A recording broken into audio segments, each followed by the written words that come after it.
Welcome back to another episode of Heavy Metal Off-Road Weekly. I'm Tim, founder of Heavy Metal Off-Road, and your host. So today we're going to be talking about a number of things. We're going to be talking about heavy metal. We're going to be talking about Overland of America coming up in September. Something that grinds my gears, spotting, trail etiquette, a whole bunch of different things here. We'll kind of roll through it and have a good time. So wheeling, that's kind of the main thing about everything that I do here. I like building vehicles. I like building cool things to make vehicles more capable and do better and be a lot more exciting. You start with the base, you build yourself up, you take these steps, you get better and better and better. And that's really what it's all about. Going from a newbie to an expert, and however expert that you want to get, that's totally up to you. I want to take a heavy metal minute though. This is what I'm going to call this little segment. Probably going to do a 1 to 2 minute thing every episode because I love heavy metal and I hope you do too. Ow, that hurt. All right. So let's talk about a band, Megadeth. To me, Megadeth is one of my absolute favorite bands out there. Dave Mustaine to me is just metal god. And I don't care what you have to say, if you like him or you don't. The dude shreds. And he's a freak on that guitar. I'm going to say probably one of my favorite albums is, a classic. Rust in Peace, that album. Hangar 18, Five Magics. There's just so much energy. And it's pumps you up. Pumps you up a lot. In fact, I have met Dave Mustaine and Megadeth after David left the band. I have a picture here. There we are. There's me, my dad, Kiko, Dave, and I'm an asshole for not remembering these dudes' names, but there we are. So that was at the Concord Pavilion in California, and that was pretty cool. So hell yeah. Anyway, go check out Megadeth if you haven't listened to him, and you will be impressed by his technical precision and chaos and aggression and just grit. All right, moving on. Wheeling. Overland of America is coming up. That's going to be September. Now, let's see here. September 18th through the 20th. That's in Jay, Oklahoma. So if you're going to fly in there, Arkansas, right on the other side of the border there's an airport. Otherwise, if you're going to overland your way over there, that's the way to do it. And so I'll be coming from Idaho, going through Montana, South Dakota, Nebraska, and I crossed through a couple states going down on that border highway right there. I'm going to end up stopping off at All Dogs Off-Road Co-op. Those guys over there are really knowledgeable, cool dudes, very chill, down to earth. If you're looking for Nissan stuff as far as suspension and a lot of technical knowledge, go check those guys out. So, as far as heavy metal and my involvement in Overland of America, we are the guided trail run sponsor for going on the 3rd year in a row. And the event has gone on now, will be 3 years. So right from the beginning, trying to help build up a really badass event. I guess you can kind of say it's like an Overland Expo, but it's more than that. Overland of America is on a private off-road park. I think it's like 1,600 acres. And there's trails all over the place. And we make new trails each time we go do this event. They hold off-road races out there. They do truck pulls and they do, God, how many? There's I think there's something like 150 mini cabins out there. There's 300 or so RV hookups, like water and power. The place is crazy. There's a tiki bar, two tiki bars, there's two pools, there's a lazy river, there's a water park, and then they do the raffles and prize giveaways, and we're always throwing stuff out. Other people are throwing stuff out, and it's a great time.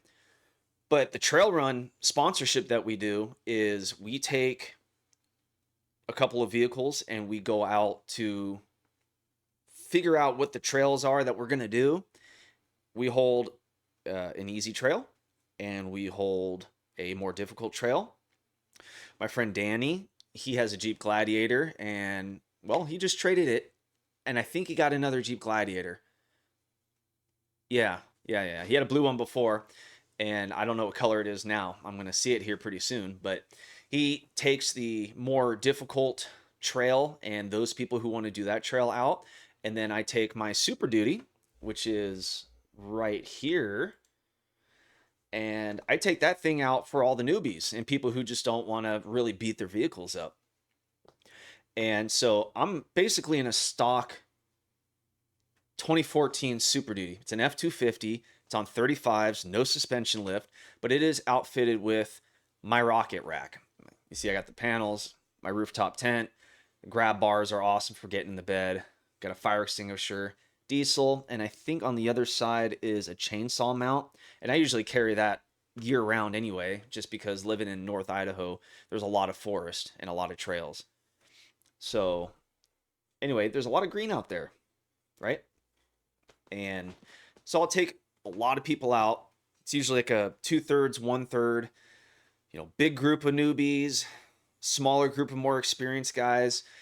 I can't really take the Super Duty out there, but when I finish building the Crimson Cannon, I will take that thing out and do some runs with that. And we'll probably switch off because we do day runs and we do night runs. So I'll probably take one in the morning, the easy guys, and then maybe do one later in the afternoon or evening on the more difficult trail, starting in, we'll say, 2027. Wow. It's starting to hail outside, right outside my window. I'm going to close the window real quick. Hold on. Hold on.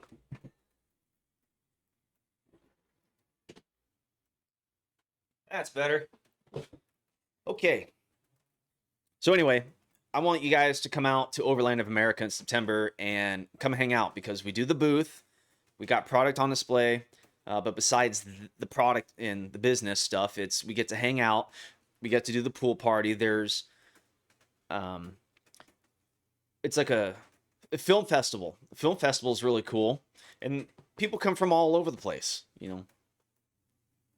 It's just something that you can do to get out and meet people, learn things, learn how to drive your vehicle off road. That's a big part of it, is just learning how to do it and having some kind of guide like myself and Danny to go out there and show you guys how it's done. And I kind of especially like the newbie guys because, they're very open to learning and building themselves up, seeing what their vehicle can do, seeing what they can do personally, right? I don't know how many people out there, such as yourselves, have gone on such a technical trail that's beyond your comfort zone, and then you're looking down at a rock or you're looking up at something and you start shaking, and your foot's on the pedal and you're just like doing this, right? And you're having a hard time controlling. That's something that it's very exhilarating, especially very early on. Now, of course, I am a lot more extreme with my vehicles and my driving, but I like the way the newbie guys appreciate all the small details, all the little rocks, everything. And it's a really good time. We get on the radios, we chit chat, I tell some stories, people talk back and forth. It's a great time. So I'm hope to see you guys there. Now, as far as wheeling, I'm going to do what's called a gear grind, kind of like Peter Griffin. You know what really grinds my gears? Yeah, okay, that was a horrible impression, but anyway, what grinds my gears here is certain types of spotters. Okay, a spotter, if you don't know, is someone who is paying attention to what you're doing from in front, usually, of the vehicle, and they're helping guide you, steer driver, steer passenger, you got something coming up over here or whatever. And spotters are great. Spotters are awesome. But then you get these guys, right, that are like, okay, you got good spotters, it's solicited, or they've jumped in an emergency or something, or it's very well known that, hey, we've already figured out that we want a spotter and that's just part of the deal. And then you get these dudes here, this stupid AI images, man. I just had him whip up something real quick, but look at this dude screaming. He's just like, go this way, go that way, turn your wheels this way, and you're gonna hit that rock, and do as I say because I'm telling you what I want you to do and not letting you figure it out for yourself. So yeah, guys like that, I ain't into that. And I'm usually the kind of guy who, well, like I said on the last episode, I'm kind of independent and I like figuring things out for myself, right? So, the occasional spotter is all good, but it's the control freaks out there who just think they're more experienced than you, and they want to tell you what's going on, and then they put you in a position that's not good, and they say, "Oh, well, that was your fault," or "Oops, throw my hands up," right? But so before the Super Duty, I had my Bronco, 1994 Bronco, and let's see here. I know I got a picture. So I did a 3-link solid axle swap coilover conversion on the front of that.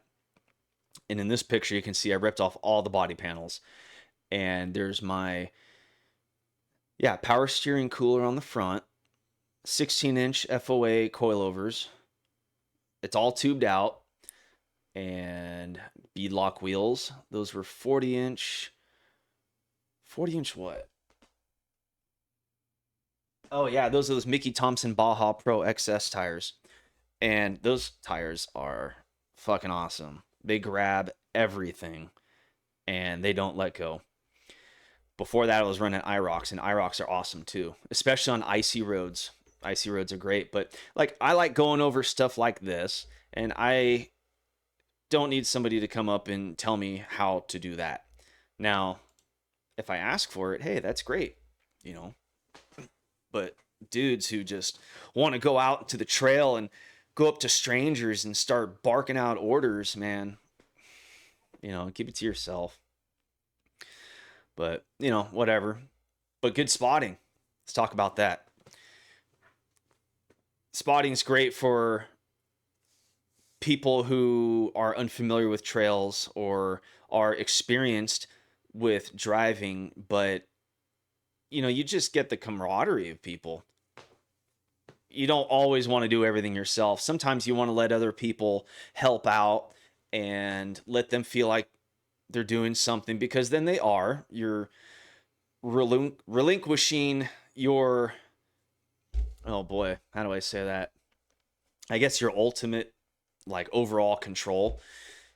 And you're putting your trust into them. And it's a great way to learn trust between other people, but it's also building those people up to be better spotters, because regardless of what level that you are on, you can get some really crazy technical stuff. I mean, there's the rock bouncing, there's well, it's kind of hard to spot someone rock bouncing because you're blasting up hills and boulder gardens and everything else. But say the slow technical crawl stuff that are, you're going over these crevices and there's big gaps in there and you're straddling and everything else.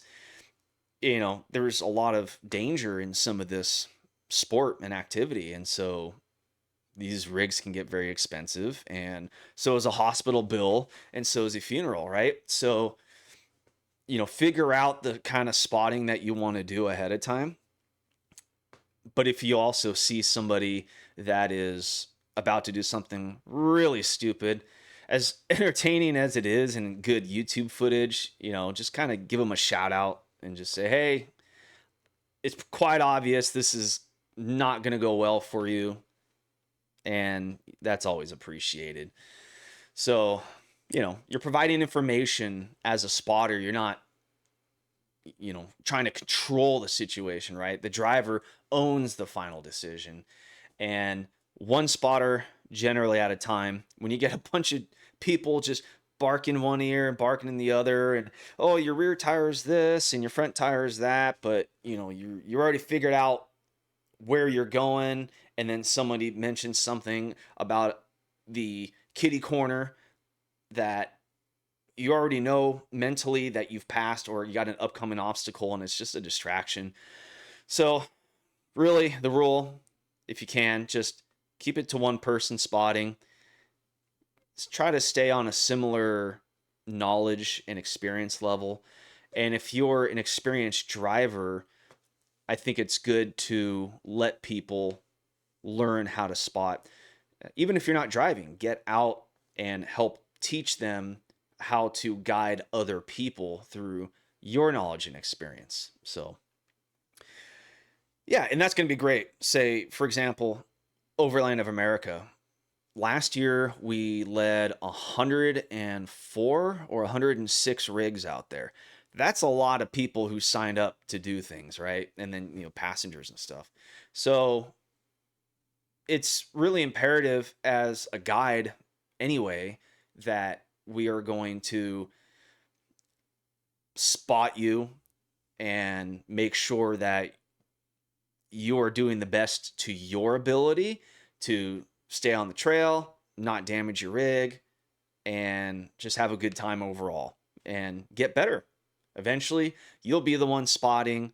You'll be the one who's experienced, who doesn't generally need a spotter, and you grow, and it's awesome. And while you're out there, just like any other trail, a little bit of trail etiquette, right? Pack out the trash, leave the place, leave the place cleaner than you found it, right? That's how I've always grown up.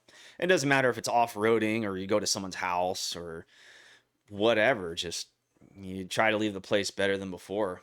Picking up beer cans always sucks on the trail. I hate seeing that shit. So, there's closures. Don't go in the closures because that turns into more closures. So stay on designated paths unless the area is open or you're on private land. Like at Mountain Mafia, there's trails and everything that basically goes everywhere. There's some off-limit places that are obvious, but it's quite open, and that's a great experience too. But always respect wherever you're at, right? Don't shit all over the place. Just take care of it. And try not to damage the areas if you can. I mean, obviously, it's a sport. You're spinning tires, you've got knobbies gripping the dirt and rocks, and you're kicking shit up and moving things. And then there's people who pick up rocks and they put them in front of the tires, right? In order to try to help them get along. They don't have a locker in their axle. They don't have as big of a lift kit as everybody else, right? Sometimes they need to assist themselves, kind of a little bit of a handicap, right? Take those rocks and throw them back or something. It's like the Rubicon or some of these other trails, right? You throw a whole bunch of rocks on, and then it makes the trail easier for everybody else. And then it just takes away the challenge. And then over the years, there's so many handicaps put in place for everybody that, it's just kind of ridiculous. So, put that stuff back. Oil spills, those are sometimes inevitable. You hit something, you break something. Try to keep a cleanup kit with you, something that absorbs. All right, well, I want to show you guys my Bronco after I had flipped it one time, which I think that race season I either flipped or rolled the Bronco like 5 times. Check this out. Here's a picture of me sitting on the passenger side of the roll cage. Smiling, throwing up some metal horns. Hell yeah. Got my snorkel there, capturing all that engine oil that I'm sure was coming back up. Then I burn it off after I flip it over and start it again. But yeah, that's fun. I like doing that. Well, I don't know. Actually, it is kind of fun rolling the vehicle. It's probably not something that most people would say, "Oh yeah, no, that's a lot of fun." Yeah, I rode my vehicle. It's a great time. I tell you what, when you're harnessed up and you're going at a certain speed and you're not falling off a cliff, it's kind of something that you get used to. And I don't know, I think it's fun. And the next thing I want to show you is the Crimson Cannon. So, because I did one of these nose overs with the Bronco, and I mentioned that last episode, but I'm going to have to show you again. Well, I didn't show you the first time I told you about it, right? So I'm going to have to show you next episode maybe. But the Crimson Cannon, if this would pop up, there we go. Here we are. This is the chassis. This is the vehicle. This is what I've designed here. This is quite approximate. I didn't get the truss on besides this piece here. But you can see I've got the Dana 60 axle. I threw a 14 bolt back here because I didn't have a Sterling axle, but the dimensions are pretty close. But each chassis piece is built one by one, right? So you can take this tube out, right? So yes, it is tedious work. Now let's check out the suspension underneath. This is a dual triangulated 4-link setup. Opposing triangles up and below like this. Front and rear. I didn't actually add the brackets to the chassis because I already know where they're going to go. And this got me like 90% of the way there. So I am very comfortable finishing the vehicle without adding all the little brackets. And I ended up going with a ballistic fabrication full setup, which is, it's pretty substantially beefy. One thing I really liked about it, and that'll be on another episode, is it's got the truss, it's got the steering for the double-ended hydraulic ram, skid plates, all the stuff's kind of built into one package. So that was really important for me. But yes, there you are. There's Test Dummy Tim. That's me. My big ugly head there and a screw for a neck.